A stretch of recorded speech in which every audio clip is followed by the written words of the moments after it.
തിരുവനന്തപുരം നാവായിക്കുളം പഞ്ചായത്തിലെ കോൺഗ്രസ് തർക്കം ഒത്തുതീർന്നു. വിമത നീക്കത്തിലൂടെ പ്രസിഡന്റായ ആസിഫ് കടയിൽ പ്രസിഡന്റ് സ്ഥാനം രാജിവെച്ചു. വൈസ് പ്രസിഡന്റ് റീന ഫസൽ നേരത്തെ രാജിവെച്ചിരുന്നു. ഡിസിസി നേതൃത്വം നടത്തിയ ചർച്ചയിലൂടെയാണ് താൽക്കാലിക പരിഹാരം. സിബി ജോസഫ് ചേർന്നു. സിബി, എങ്ങനെ പരിഹരിച്ചു തർക്കം?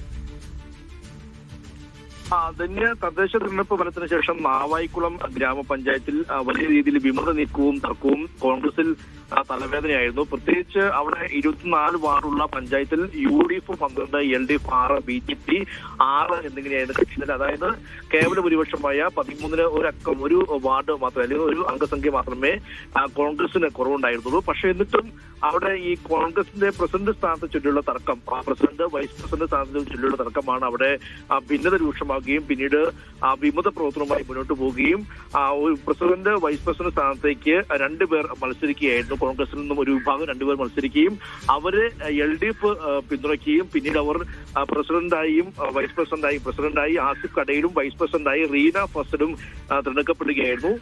എന്നാൽ പിന്നീട് DCC നേതൃത്വം ഇടപെട്ട് ചർച്ചയിലൂടെ പരിഹാരം കാണാൻ വേണ്ടിയുള്ള ശ്രമങ്ങൾ കഴിഞ്ഞ കുറെ ദിവസങ്ങളായി നടക്കുകയായിരുന്നു. പ്രത്യേകിച്ച് ഇവർ ഒരു കൂറുമാറ്റ നിരോധന നിയമപ്രകാരം ഇവരെ അയോഗ്യരാക്കുമെന്നെല്ലാം തന്നെയും കോൺഗ്രസ് DCC നേതൃത്വം അന്ത്യശാസനം നൽകിയിരുന്നു.